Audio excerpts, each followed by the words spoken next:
Poner acá a lavar. Muy bien, entonces vamos a empezar con la corrección del examen 2. Así que vamos para ese. Ahí, compartimos pantalla. Por aquí. Bueno, imagino que ya podrán ver. Eso, vamos a ir admitiendo. Bueno, entonces tenemos en el examen, en el modelo de examen en el número 2, una primera pregunta. ¿Mm? Estaba de la mano con bioseguridad, que dice cómo se denomina el proceso, vamos a permitir, que realiza los mismos sobre un implante cuando ya se coloca. Eso se denominaba repitilización o endotelización de la prótesis. Que si bien en esa prótesis habíamos visto, por ejemplo, prótesis mamarias, por un lado.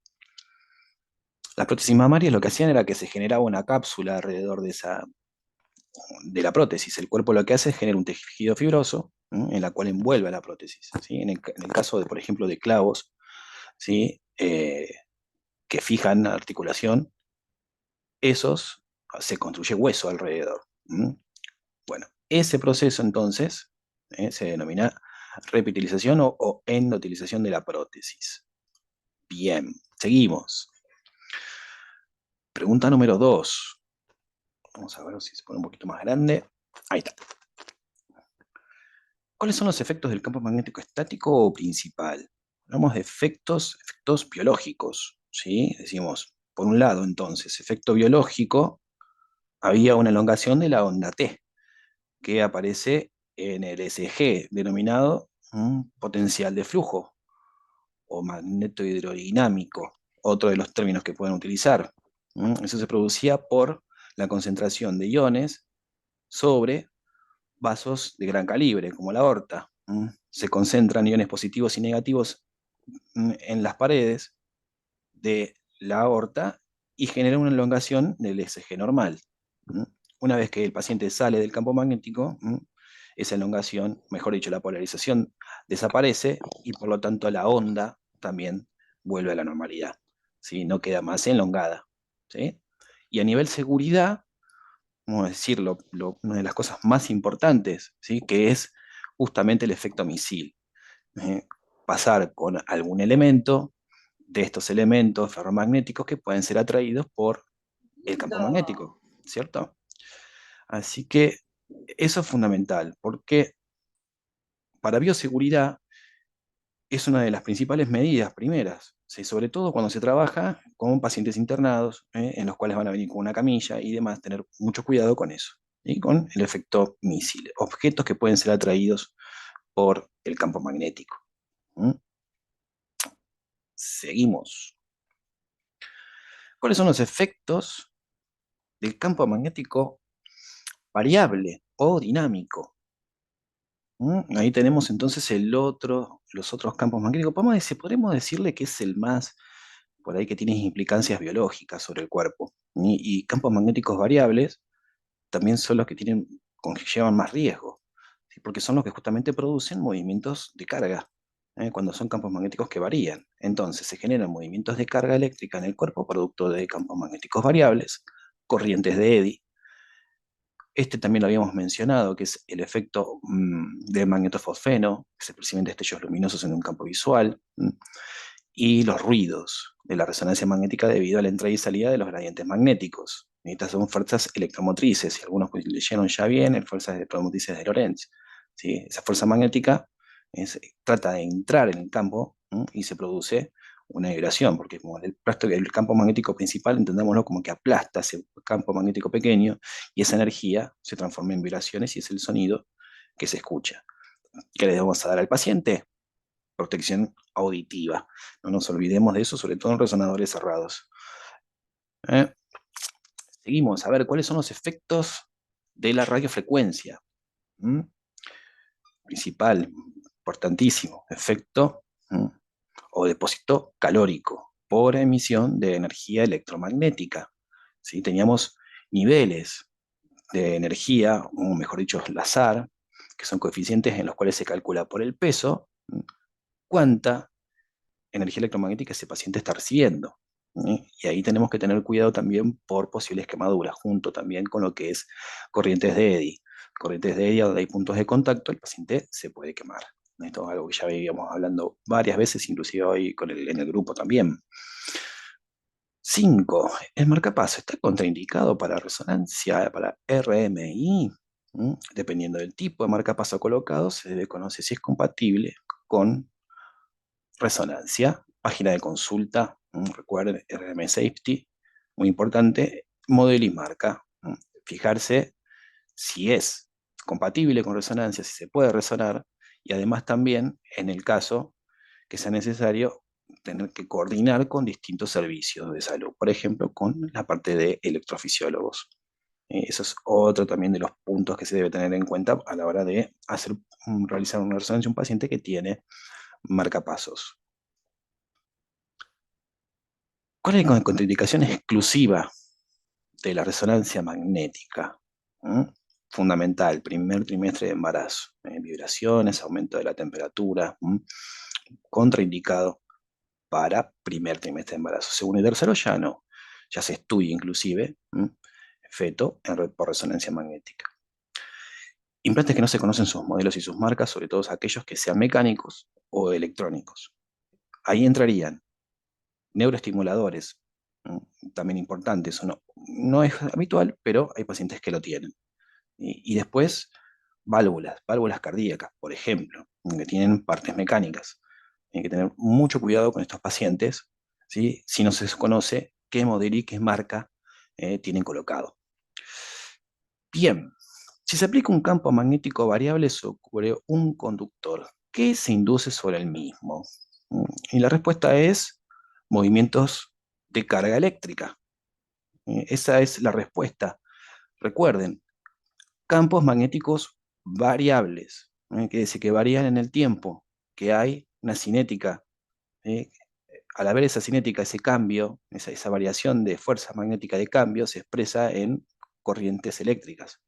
Un campo magnético estático, ¿sí?, no va a generar movimientos de carga sobre un cable conductor. Siempre tiene que haber un movimiento, siempre tiene que ser variable. ¿Ah?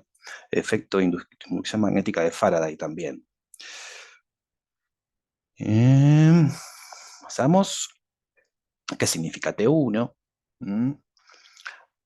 Esta es una forma, diríamos, de contestar. La pregunta es una constante de relajación de los tejidos que miden cuánto tiempo se recupera la magnetización longitudinal, cuán rápido los hidrógenos devuelven energía al medio. ¿Sí?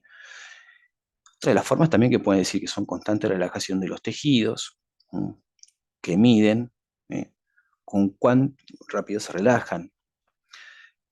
De la forma que sea, que la contesten con curva, con definición o con la que elijan, va a estar bien, pero siempre iremos atendiendo a aquellos hidrógenos que devuelven su energía más rápido. Porque decíamos, variables T1, tiempos cortos vamos a tener acá, en los cuales se necesitan sí o sí secuencias que estén diseñadas para evaluar estos hidrógenos. Hidrógenos que tienden a liberar energía al medio mucho más rápido que otros, como por ejemplo, ¿no?, los de la grasa. Los del agua ya sabemos que no, los del agua van a tardar una determinada cantidad de tiempo y se mide otra constante, ¿sí? Se mide justamente el D2 en este caso. Ambas, recuerden, estas dos, T1, T2, son simultáneas, es un proceso simultáneo. Cada tejido y cada sustancia tiene su T1 y tiene su T2. El tema es nosotros cómo lo medimos, o sea, cómo está diseñada la secuencia para potenciar un efecto sobre el otro. Entonces, T2 es una constante relajación de los tejidos que mide en cuánto tiempo desaparece la magnetización transversal. Cuando ya están abajo, cuando ya tienen energía, ¿sí?, esos hidrógenos se le corta ese pulso y con ese exceso de energía comienzan a devolver energía al medio. ¿Sí? Algunos rápidos y otros más lentos. Bueno, esto va a medir esta relajación, la transversal. Va a poner su ojo ahí, los desfasajes de los hidrógenos entre sí. ¿Qué sucede cuando se produce un quench? ¿Y por qué? Porque se produce. ¿Sí? Entonces se produce un cambio en el estado de agregación del helio líquido al gaseoso. Cambia, por lo tanto aumenta el volumen. Una evaporación rápida del mismo. Se produce cuando se pierde el vacío dentro del criostato. ¿eh? Esta acción puede ser voluntaria o involuntaria, en el sentido de que podemos accionar un quench, ¿sí? O puede pasar, ¿sí? Algún desperfecto hace que se pierda el vacío en la cámara, ¿sí? Y cambia el estado de agregación de líquido a gaseoso. Si el quench es producto de una emergencia, podemos decir, ¿en qué situaciones harías un quench voluntario? Por ejemplo, ¿en qué situaciones? Entonces, uno que le van a contestar es que en las situaciones es cuando hay un riesgo de vida sobre el paciente o en su efecto algún incendio o fuego que se aproxime hacia el resonador. ¿Sí? En esas dos situaciones, ¿sí? Está visto o bien vista hacer el quench. De otra forma, no. Si hay un objeto solamente y no implica ningún tipo de riesgo de vida, se queda ahí. Traten de no quererlo extraer, si ven que no pueden, mejor dicho, no les traigan porque van a terminar rompiendo otras cosas, ¿sí? Y bueno, se llamarán a los ingenieros para que bajen el campo y después lo vuelvan a subir, ¿sí? Pero no al ser un quench si hay un atrapamiento de objetos sin implicancia de riesgo de vida hacia un paciente. ¿Tá? Seguimos. ¿Cuál es el mecanismo de acción del gadolinio? Mecanismo de acción, o sea, ¿qué es lo que hace el gadolinio? Favorece la relajación de los hidrógenos y aumenta el asincronismo dentro de la relajación. Entonces, el mecanismo de acción es acortar los tiempos de relajación T1 y T2. Acorta los tiempos. Lo que hace es favorecer un asincronismo en la relajación de los hidrógenos. ¿Sí? ¿En qué secuencias vamos a estudiar gadolinio? Vamos a hacer con gadolinio todas T1. Esta es la variable de la secuencia en la cual vamos a utilizar contraste. ¿Sí? ¿Qué secuencia se administra? También ajustado, se utiliza ahí T1 entonces. T2 prácticamente no se ve, ya lo vieron con un cerebrito ahí totalmente limpio, no se ve prácticamente nada en T2 el gadolinio. ¿Cuál es la dosis de gadolinio sugerida? Dependiendo de la muestra, 15 mililitros o 7 mililitros, como lo pueden ya encontrar en sus presentaciones, 2 mililitros cada 10 kilogramos de paciente o 1 cada 10, cada 10 kilogramos de paciente. ¿Sí? Dependiendo de la muestra, acá tenemos la variable. Esa es la dosis que se utiliza. También hay que tener en cuenta tratar de cuidarle los riñones al paciente. ¿Sí? No, como decimos, no inyectar de más o en demasía. Si vamos a hacer un cerebro, por ejemplo, un paciente que pesa 90 kilos, no es necesario ponerle 18 mililitros de contraste. Con 10 ya es más que suficiente. Pero bueno, eso también es otra de las indicaciones o cuestiones que pueden atender en su propio servicio. ¿Eh? ¿Cuáles son las indicaciones de administración de gadolinio? La administración de gadolinio permite identificar áreas de vascularización anormal o aumento de la permeabilidad vascular o anormalidades de la barrera hematoencefálica, tumores, inflamaciones, lesiones vasculares, infecciones, también podrían decir cualquier anormalidad que suceda en el cuerpo que se exprese en inflamación o infección. Después, lo de la barrera hematoencefálica, lo que habíamos visto era que el gadolinio, por ejemplo, no la atraviesa si esta está intacta. Entonces no vamos a tener nunca, digamos, una captación de gadolinio en el cerebro, propiamente dicho, si la barrera está bien, si la barrera está sana. Va a haber áreas que sí van a captar. ¿Cuál, por ejemplo, es un área que puede llegar a captar gadolinio? ¿Sí? Es la glándula hipófisis y el tallo. Eso sí capta, es una captación normal. Em, Después podemos llegar a decir también como una indicación para estudiar, podemos mencionar angios aquí, si se pueden mencionar em, estudios, diríamos, de todo el circuito arterial, sobre todo vasos de cuello, aorta, perdón, no aortas.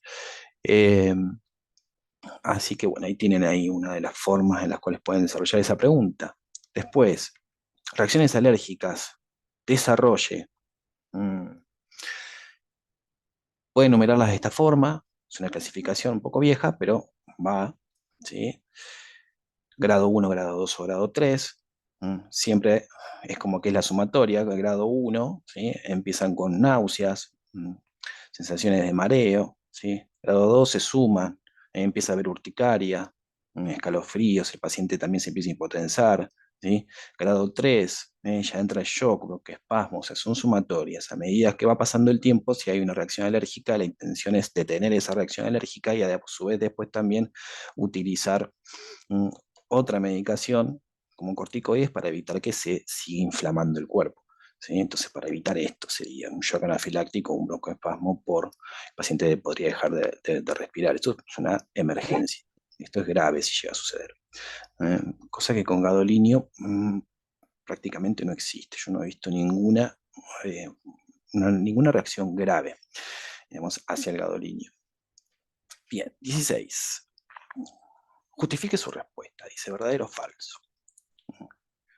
Un paciente con insuficiencia renal, ¿se puede realizar un estudio con gadolinio? Esta es polémica, ¿no? Esto es una pregunta media como que tiene dos aristas. Por un lado pueden exponer que no directamente, pero también por el otro lado pueden decir que sí, ¿sí? Pero la justificación ahí va a venir de la mano a darle, que le va a dar, digamos, lo correcto. Si ponen que no porque tiene insuficiencia renal, no está mal. Mm, Pero después hay que entender que también el paciente se puede dializar. Entonces sí se podría hacer. Entonces, una de las justificaciones es esa. Otra de las justificaciones que pueden decir es que sí se puede hacer porque lo amerita las condiciones clínicas de ese paciente. O sea, riesgo-beneficio es mayor en ese caso. La relación riesgo-beneficio hace de que se pueda hacer la inyección, que se haga una excepción para ese paciente, porque necesita el estudio, sí o sí. Entonces también esa es otra de las formas en las cuales pueden contestar esa pregunta. ¿Ah? ¿Qué es un quelato? Es una estructura molecular cuya función es la de encerrar al ion metálico paramagnético para que éste no interactúe con el medio celular. ¿Mm? La molécula quelante está diseñada en forma en la cual su biodistribución sea conocida. Entonces, el quelato es una molécula que va a encerrar al ion de gadolinio, que es extremadamente tóxico, para que éste no se deposite en el cuerpo. Segundo, el querato también es una molécula que está diseñada para que se distribuya de una manera conocida y además también se elimine de una manera conocida. Entonces, esa es más o menos la respuesta a lo que es un quelato. Y creo que acá va, tengo las imágenes que les voy a decir, a ver, escriban a ver qué ponen ahí qué pusieron con las imágenes. Yo le voy a poner acá el otro archivo, para que lo voy a abrir. Lo tengo ahí dado vuelta. Mm, Vamos a buscarlo así. Ajá. ¿Algunas imágenes? ¿Alguno va a decir algo o no? A ver, aquí. Entonces lo mismo sobre un implante. Bueno, ahí me imagino que están viendo. ¿Qué tenemos acá? A ver, primera imagen. ¿Mm? Que es una rodillita. ¿Qué pueden decir esta secuencia? Está toda saturada. ¿Vemos diferencias entre la grasa, por ejemplo, y la grasa medular? La respuesta es que prácticamente no. O sea, está todo saturado. Entonces ahí ya tenemos un punto. Hay una saturación acá. Y los músculos, la grasa, la médula. ¿Qué decimos? Vemos líquido. Entonces ahí pensamos ya que hay, ¿sí?, líquido presente. Entonces estamos hablando de una densidad protónica, ¿no?, con saturación de la grasa. Esto por un lado. Después decir una descripción anatómica. Describan lo que ven: ligamentos alares, se ve parte de la rótula, parte del cartílago hialino, ambos cóndilos, vamos a decir aquí, eh, la pata de ganso, los tendones de la pata de ganso. ¿Qué más pueden decir ahí? Parte de grasa. Una descripción breve de lo que están mirando en este caso.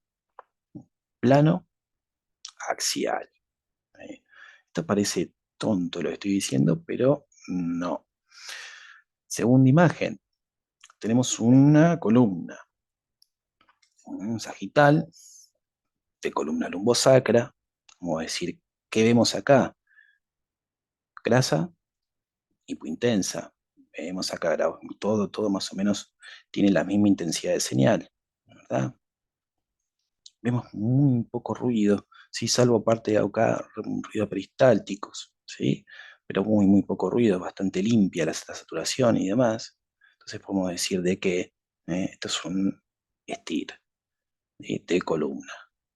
¿Qué más le podemos decir acá a esta imagen? Le podemos agregar que, por ejemplo, entre 5 y S1 y tenemos un cambio ¿sí? En la señal de la médula. Entonces, podemos decir algo, podemos decir también que hay una protusión acá importante, otra más. Tenemos uno, dos, tres discos que lo vemos deshidratados, por ejemplo, los otros más normales, canal medular y demás. Entonces, una descripción breve de lo que ven. Y esta, tenemos un lindo T2, axial del cerebro T2. ¿Y qué podemos decir? Marquen sustancia, sustancia gris, sustancia blanca, sustancia blanca, mire cómo se ve acá la diferencia que tiene intensidad de señal, los núcleos, parte del núcleo caudado, el lenticular, el tálamo, ¿sí? Los ventrículos, ahí tiene una forma más o menos de nombrar algo de la imagen, ¿tá? Bueno, ese es el uno. Pregunta general, ¿qué tal fue?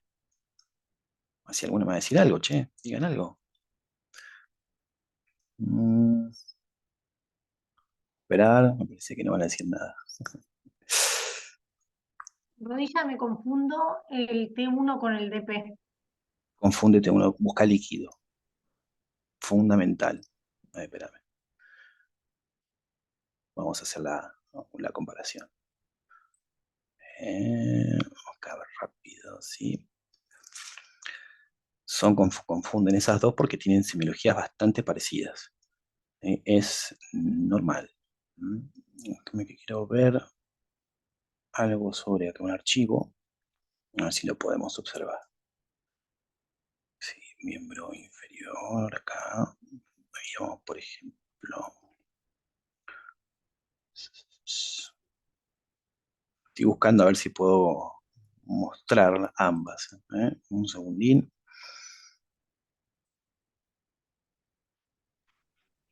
A mí me pasó lo mismo que a Cristian. Me confundí el STIR con el T2 de lumbar. Estir con T2. Ok, vamos a eso ya. No sé si será porque en mi centro se ve medio parecido. ¿Se ve parecido? Ujú. A ver, Sí. acá hay preguntas en el chat, no las había visto. A ver. Sí, a mí todavía me cuesta diferenciar secuencias. Sí, es el ojo. Estir con lumbar pensé que era T2. Bien, yo estoy confundido, pensé también que pensé que era T2. Ok, vamos a hacer las dos, ¿cómo decirlo? Comparaciones. Estoy buscando en la rodilla, porque si bien la parte esa, bueno, esa parte tienen la de, ¿cómo es? Semiología de imágenes en sí. Mira, por acá tengo, por ejemplo, una, y les voy a mostrar, que es justamente un T1, y se está en plano sagital. Entonces le va a traer por ahí a lo mejor un dato, algo que les aporte un poquito más. Así me lo deja abrir y mostrar, porque a veces con el visor de Windows, no sé por qué, no me los deja compartir. A ver acá. Ahí tengo una, listo. Ahí te vamos a poner esta. A ver, vamos a hacer zoom otra vez. Y ahí. Bueno, imagino que, bueno, ahí se está cargando la pantalla, si lo pueden ver. Ahí está. Ahí tienen esto. Entonces, ¿cuál es lo primero que tenemos que hacer para identificar una secuencia? O sea, buscar un reparo, algo anatómico que nos diga dónde hay líquido. Eso es lo primero que tenemos que buscar, el líquido. Entonces, ¿dónde vamos a buscar un líquido? Por ejemplo, en esta rodilla, ¿dónde vamos a buscar líquido? ¿Sí? Vamos a hacerlo intraarticular en este caso. ¿Sí? Y por ejemplo, acá tenemos líquido, ahí tenemos líquido. ¿Mm? ¿Lo vemos con señal? No tiene señal. Entonces es hipointenso. Entonces ya tenemos grasa hiperintensa y líquido hipointenso. Tenemos un T1, justamente por el líquido, hay que nos da la hipointensidad. Después, por ejemplo, en esta rodilla tienen otro detalle, que al ser T1 también no hay señal del cartílago hialino. Entonces, otra de las formas que la pueden identificar, o sea, hacer T1 versus TP. ¿Sí? No hay señal de cartílago hialino. Que les voy a dejar acá, a ver si encuentro, dejo de compartir un segundito y les mostrarle el TP. Que lo van a ver totalmente diferente. Bueno, no totalmente, pero muy, muy distintos son puntos porque va a aparecer líquido en el DP. Esa es la diferencia central que tienen. A ver, déjame buscar uno central. Acá. Las imágenes del otro me parece que eran. Yo pensaba que iban a tener más por inconvenientes con las otras imágenes más que con esta. Porque eran como las busqué así medias particulares. Ahí está. Mismo plano, mismo sitio. Y ahí vamos. Por un recién llegó el servicio. Feliz día para todos. Feliz día también, Claudia. A todos también. En día de la radiología. Aquí estamos, haciendo honor. Bien. Ahí está la otra secuencia. Mismo plano, exactamente la misma posición de la rodilla anterior que habíamos visto. ¿eh? Pero ¿cuál es la diferencia central acá? ¿Vamos a qué? Vamos a buscar líquido primero. Entonces nos vamos a un lugar donde pueda haber líquido intraarticular. O sea, acá tenemos, por ejemplo, presencia de líquido. Pero acá lo tenemos con señal. Entonces ya ahí nos da de que tenemos contraste de la grasa y el músculo, grasa hiperintensa, líquido hiperintenso. Estamos en presencia entonces de una densidad protónica. Fíjense el líquido también como discurre hacia aquí arriba. Fíjense el cartílago hialino, cómo tiene algo de señal, mucho más notorio que el T1. Y ese es uno de los parámetros que pueden ajustar. Siempre vayan a buscar el líquido. Una vez que tengan la posición de ese líquido, dicen, bueno, ¿tiene señal o no tiene señal?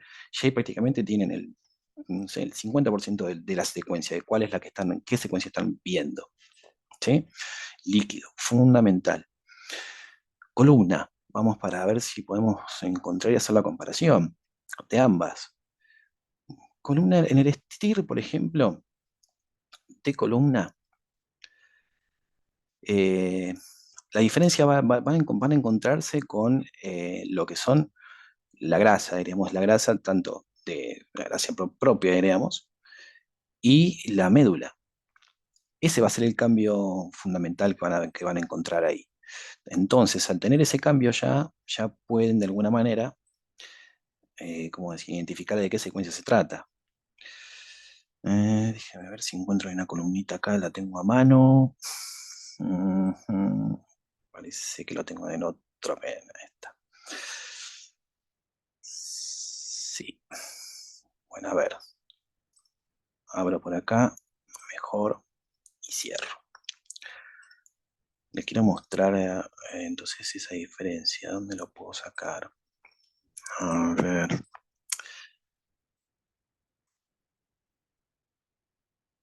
Entonces vamos a empezar con la que habíamos visto inicialmente, que era el STIR, y después vamos para el T2. Compartimos. Y acá. Bien. Cantemos el STIR, por ejemplo. Estamos mirando un STIR. Podemos usarlo también como referencia. Es el T2 que está aquí abajo. No, pasa que no va a servir. No va a servir. Lo primero, entonces. Buscan canal medular, donde hay líquido. Ya tienen identificado el líquido. El líquido está hiperintenso. Pero ¿qué pasa? Ahora, como decimos, bueno, ¿cómo es? ¿Es T2 o es STIR? ¿Cuál es cuál? Vemos grasa. ¿Cómo está la grasa? ¿Tiene señal o no? No, tiene una señal muy baja. ¿Cómo está la grasa medular? Tiene señal muy baja también. Hay similitudes de cómo se comporta la grasa. Entonces ya ahí hay una saturación. Tiene todo más o menos la misma intensidad de señal. Entonces, por lo tanto, tienen un STIR enfrente. Líquido hiper, grasa hipo. Entonces ahí ya tienen el STIR. En el T2, lo que van a ver acá es que la grasa va a estar hiperintensa. Van a encontrar grasa hiperintensa. Si bien el canal medular lo van a ver igual, la grasa les va a dar que tienen ahí hiperintensidad. Entonces ya ahí la pueden decantar, que los voy a buscar justamente en el otro archivo que lo tengo acá. Un segundito y ahí les muestro el otro. El STIR sería entonces como una supresión grasa. Claro, exactamente. Vas a ver la grasa de la médula, diríamos, si la grasa veníamos por fuera del paciente, hiperintensa. Perdón, hipointensa. En cambio, en el T2 la vas a ver hiper. Si tuviese contrastada, ¿cómo se vería? Contrastada con un gadolinio, a eso te referiríamos, hay contraste. Haceme esa aclaración porque no entiendo bien bien, si tuviese, por ejemplo, con gadolinio, no verías un cambio de la señal en cuanto a si hay una inyección de gadolinio en un STIR, por ejemplo. ¿Mm? Recordá que el gadolinio se va a utilizar en T1 y va a aparecer donde esté la presencia de algo que manifieste justamente, que aparezca o que se deposite. Entonces, ¿cómo decirte?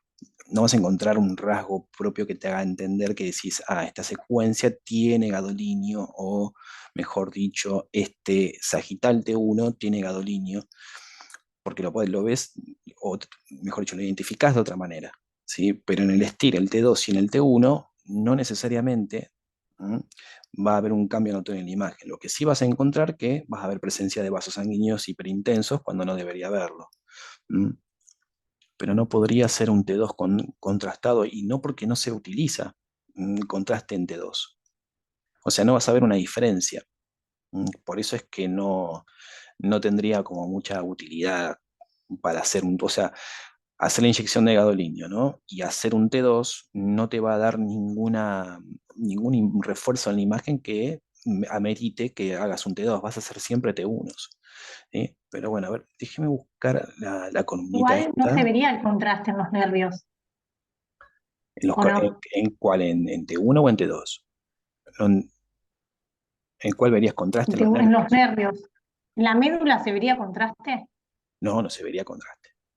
Claro, No lo verías. No, no, no. porque no está iluminado, Ni son en el nervios. T1, claro, ni en el T1, ni en el T2, en ningún lado verías. Si ves contraste, por ejemplo, supongamos que esté esa situación, ¿verdad? Que contraste se meta en el canal medular, pues, está pasando algo muy grave ahí ese paciente. No lo verías nunca, diríamos. ¿Eh? A menos que haya una lesión en particular y esa lesión en particular capte gadolinio. ¿Mm? Que eso lo tengo en esta presentación, que le voy a mostrar así. Esperen un segundín que busco acá el protocolo. Acá lo tengo. Pero o sea, no tendrías ningún dato en la imagen que te decía, bueno, esto sí que estoy viendo acá es un T2 con contraste. Tendrías que tener, como decir, un protocolo hecho, diríamos, aparte, o una secuencia hecha aparte, y tratar de encontrarle alguna variable que no le vas a encontrar, porque no te expresa ningún cambio importante en el T2. Lo que verías es un aumento, diríamos, en el líquido, por ejemplo, verías los riñones diferentes, porque vas a ver con un poco más de corteza, con menos señal, pero más que eso no. Entonces por eso no se utiliza el gadolinio. ¿Mm? Así que espera que les quiero mostrar esto acá. Ya están viendo, ¿no? ¿O no? A ver, me parece que no. Ahí está. A ver ahí. Ok. No, por favor, María Eugenia, sí. Bien, bien, me gusta que haya preguntas. Bueno, a ver. Tenemos, por ejemplo, de esta parte del protocolo, vamos a poner T2 y STIR. Acá, por ejemplo, tenemos un T2. Fíjense, canal medular hiper, tenemos líquido, pero ¿qué pasa? Tenemos grasa hiperintensa y músculos hipointensos, por ejemplo. Tenemos bastante más contraste en la imagen en sí de los tejidos, ¿verdad? Entonces, con esto, ya ahí pueden ustedes decantar que se trata de un T2. ¿Por qué? Porque están viendo la grasa hiperintensa en este caso. Esto es un fase espineco. La grasa medular tiene menos señal, ¿sí? Pero en definitiva, no es esto, en donde ven prácticamente que tiene toda la misma señal, con un STIR. Tenemos líquido, pero no tenemos contraste entre ambas grasas, por ejemplo. Esto acá está hipointenso y esta acá también está hipointensa. ¿Está? Después, le busco una cosita más de contraste, pues ya que estamos, vamos a buscar alguna imagen con contraste de columna. Recuerden que, a ver, acá tengo una, aparece, sí, aquí, bien. Ahí tenemos un caso lindo, por ejemplo, en este. Esta secuencia que está acá, por ejemplo, yo les pongo esta secuencia. Esto los puede confundir, pero no deberías confundirlos. ¿Por qué? Porque ¿qué es lo que van a buscar primero? ¿Hay líquido en la imagen? La respuesta es que no, no hay líquido. Tenemos el canal medular, que fue intenso. Entonces no tenemos intensidad de señal. Pero ¿qué pasa? Vemos que está saturada la grasa, toda la grasa saturada, prácticamente muy poca diferencia entre sí. Entonces ya ahí decimos, bueno, no tenemos líquido, por lo tanto, T1, ¿sí? Tenemos contrastes muy bajos entre los tejidos. Entonces decimos, acá hay una saturación, porque está todo más o menos con la misma señal, ¿sí? Entonces tienes un T1 con saturación de la grasa.